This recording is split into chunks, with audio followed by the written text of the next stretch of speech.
안녕하십니까. 목요일 아침 여수 MBC 뉴스투데이입니다.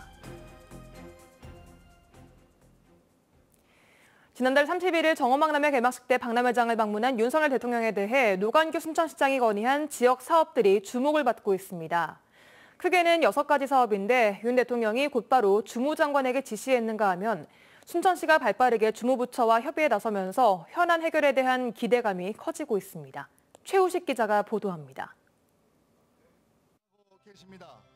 노관규 순천시장이 지역 현안을 건의한 데 대해 윤석열 대통령은 각별한 관심과 지원을 약속했습니다. 지역은 스스로 비교 우위의 성장 동력을 찾아 키워나가고 중앙정부는 이를 뒷받침해야 한다는 저의 지방균형발전 철학과도 일치합니다.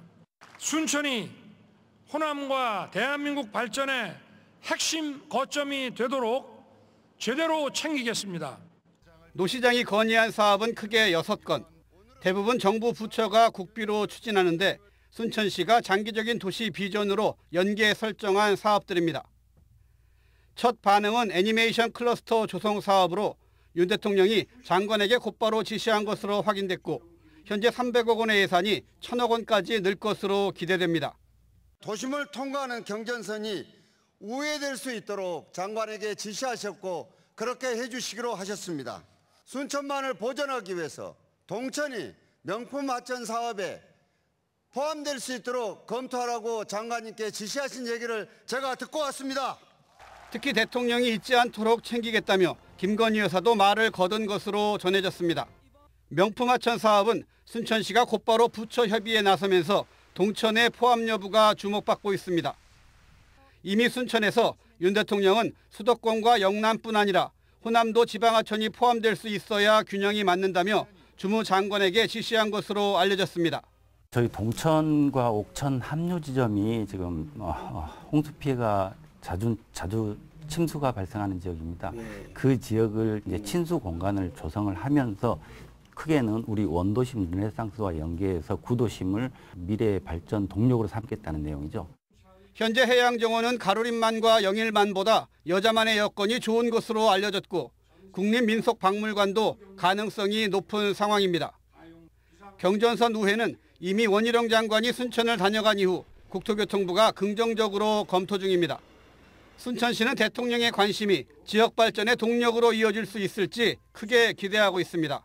MBC 뉴스 최우식입니다. 지난해 여수광양 항만공사의 당기 순이익이 역대 최대치를 기록한 것으로 나타났습니다. 여수광양 항만공사에 따르면 지난해 공사의 영업이익은 전년보다 25%가 증가한 221억 원으로 집계됐고 당기 순이익은 전년보다 50%가 늘어난 219억 원으로 공사 설립 이후 최대치를 보였습니다. 항만공사는 유휴자산 매각과 이자 수익 확대 등에 따라 영업외 수익이 증가해 당기 순이익이 늘었다고 설명했습니다. 여수 산단 내 대기업들의 본사 이전을 촉구하는 지역 내 여론이 확산하고 있습니다. 그런데 정작 지역 본사제에 대한 기업들의 반응은 냉랭한데요. 이제는 기업들에게 본사 이전에 따른 지자체 차원의 현실적인 인센티브가 필요하다는 지적입니다. 김주휘 기자가 보도합니다.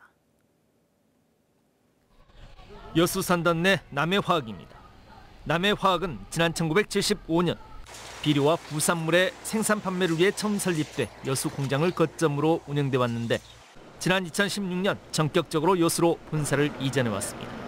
지역사회와 소통, 동반 성장, 경영 효율화를 통한 조직 경쟁력을 강화하기 위한 경영진의 과감한 선택이었습니다.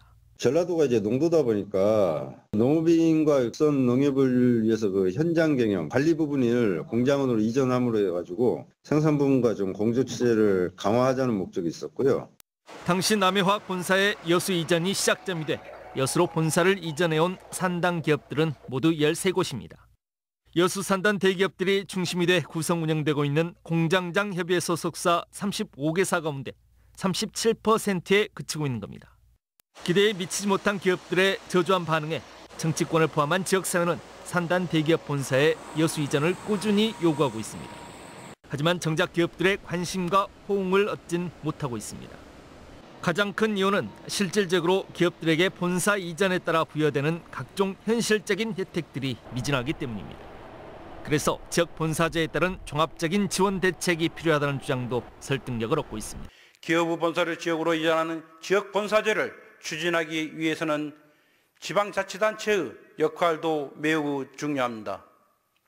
기업들에 대한 세금 감면, R&D 투자, 규제 완화 등 적극적이고 종합적인 지원 대책을 마련해야 할 것입니다. 지난 2021년 기준 여수 국가산당 기업들의 매출액은 78조 원이지만 지방세 납부액은 1,238억 원에 그치고 있습니다. 결국 지역 공장에서 창출된 막대한 수익 등 이익금은 수도권으로 흘러가고 있는 현실입니다. 지역과 기업의 동반 성장을 위한 지역 본사제가 실질적인 성과로 이어지기 위해서는 지자체를 중심으로 지역사회가 함께 머리를 모아 해법을 찾아가야 할 시기입니다. MBC 뉴스 김주입니다. 여수시가 지역 청년들에게 1년 동안 최대 240만 원의 월세를 지원합니다. 여수시는 지역의 만 19세 이상 34세 이하 청년들의 주거 안정을 위해 임차 보증금 5천만 원, 월세 60만 원 이하 주택에 거주하는 무주택 청년들에 대해 1년 동안 월 최대 20만 원씩 연간 240만 원의 청년 월세를 지원합니다.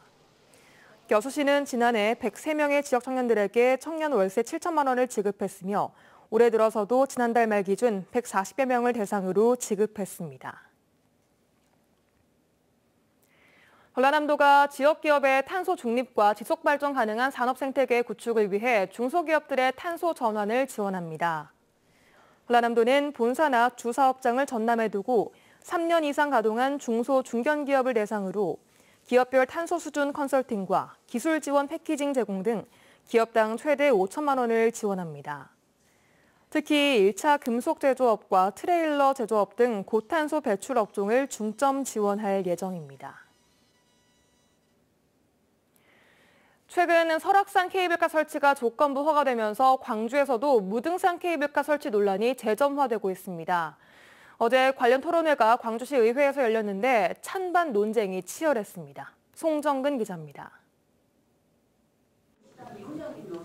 무등산을 관광자원으로 어떻게 활용할 건지를 주제로 열린 토론회.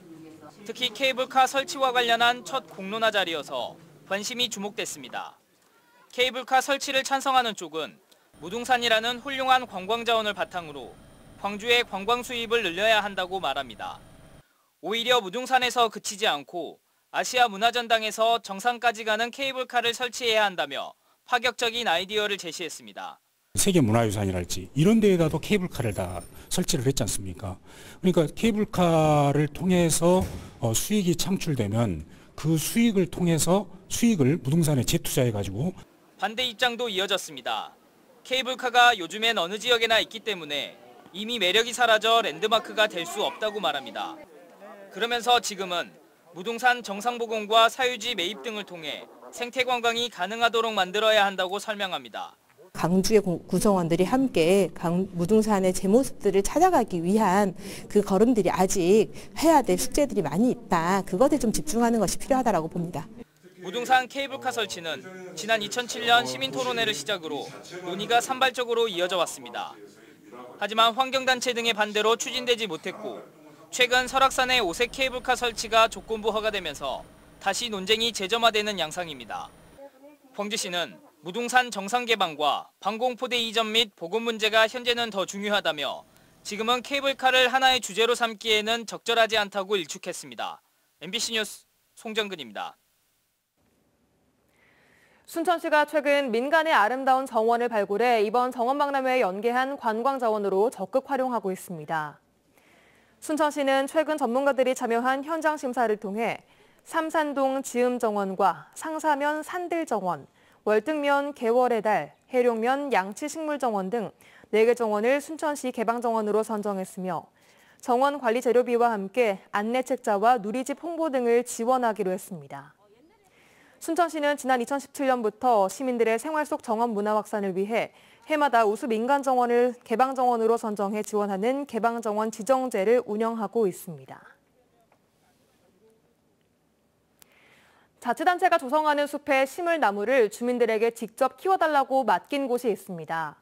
이후 자치단체가 주민들이 키운 나무를 전량 사들이면서 주민들은 짭짤한 부수입도 올리고 있습니다.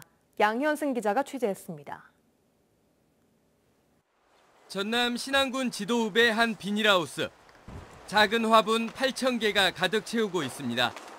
화분에 심어진 묘목은 초여름부터 보랏빛 꽃을 피우는 나무 붙들레야. 3월에 묘목을 심고 석 달간 키운 뒤 신안군이 만드는 숲에 전량 공급합니다. 저 청년들이나 젊은 사람들한테 농가 창출할 수 있는 소비 창출할 수 있는 그 길이 좀 많이 보인다고 볼까요? 14개 섬으로 이루어진 신안에서는 각 섬별로 숲과 정원 조성이 한창입니다. 분재 정원과 튤립 정원, 홍매화 정원, 수국 정원 등 13개 정원을 만들었고 라일락 정원 등 8곳의 정원을 추가로 만들고 있습니다. 그런데 전국적으로 각종 숲사업이 활발해지면서 나무값이 올라 나무 구하는 데 애를 먹었습니다. 신안군은 아예 나무를 직접 길러 심는 방법을 선택했습니다. 그 결과 400여 농가 주민들은 사회적 협동조합을 구성해 섬별로 각기 다른 나무를 키운 뒤 신안군에 팔았고 부수입도 올릴 수 있게 됐습니다. 매출로 따지면 한 5천만 원 정도 예상을 하고 있고 순수 소득은 한 2천만 원 정도의 소득을 올릴 것으로 예상. 섬까지 나무를 운반하는 경비를 줄이고 자치단체가 공을 들이는 숲사업에 주민들의 참여도 이끌어냈습니다. 그 묘목을 만들면 첫째 경비가 절감되고 둘째는 지역 주민들한테 소득이 돌아가고 셋째는 지역 주민들이 내가 키운 꽃이 내가 키운 나무가 우리 지역에 심은다는 자긍심. 신안군이 주민들에게 생산을 책임져 달라고 맡긴 나무는 애기동백과 태산목, 수국 등 22가지 품종 134만 그루에 이릅니다. MBC 뉴스 양혜승입니다. 고흥군이 글로벌 영화 플랫폼 야놀자와 협업해 2023 더 스테이 프로젝트를 선보였습니다.